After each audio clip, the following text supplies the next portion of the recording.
The priest who officiated the wedding had died by hanging. His tongue was about half a foot long, and he kept spraying saliva while reciting the vows. The priest said, "Do you, Liu Xiaoqian, take Xinyao as your wife?" Oops, bit my tongue. And that was my first marriage in life. It was ridiculously absurd. So, why did she want to marry me? Xiaoyao's answer was, "Once we're married, I can go out and stroll around in broad daylight." She said that although ghosts have many restrictions in the mortal realm, after marrying a mortal, as long as she stays within the mortal's yang energy, she won't even be afraid of sunlight. I waved my arm, trying to feel where this yang energy was. She said, "You can't touch yang energy, you can only smell it. It's similar to body odor." I said, "I take a shower every day."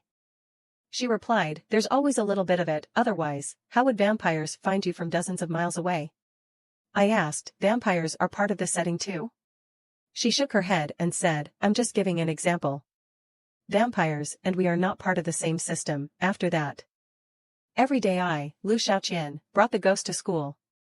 However, only I could see her, so we had been getting along peacefully for the past few days.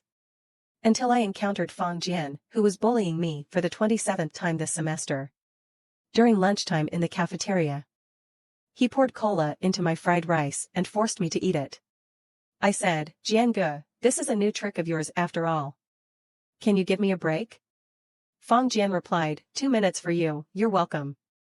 At that moment, Xiaoyao was standing behind Fang Jian, but he couldn't see her.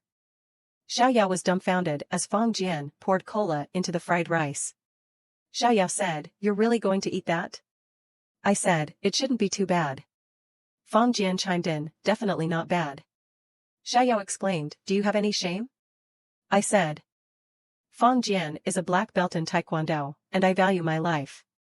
Fang Jian turned his head and asked, "Who are you talking to?"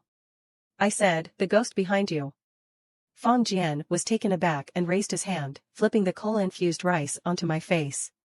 Then he turned and walked away. A few steps later, trembling all over, Xiaoyao said, "Let me possess you, I'll beat him up." I said, forget it, forget it. Without the consent of a mortal, a ghost cannot possess them. That's the rule in the mortal realm. Xiaoyao urged, "Hurry." I said, "Possession is an option. But my face is covered in cola-infused rice right now like someone vomited on it." Xiaoyao looked at me with a scornful gaze and finally gave up. However, in the afternoon, Xiaoyao found an opportunity for revenge.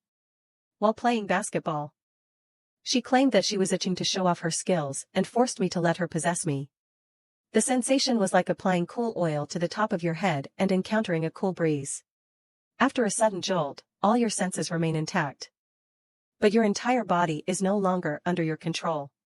Fortunately, Xiaoyao controlled this body very well. Throughout the entire physical education class, she stole the ball from Fang Jian twice, blocked him 4 times, and even scored 6 3-pointers right in front of him. The physical education teacher praised, "Xiaoqian, you play basketball like a pro." Fang Jian jeered, "Come on, little sissy, give me some entertainment."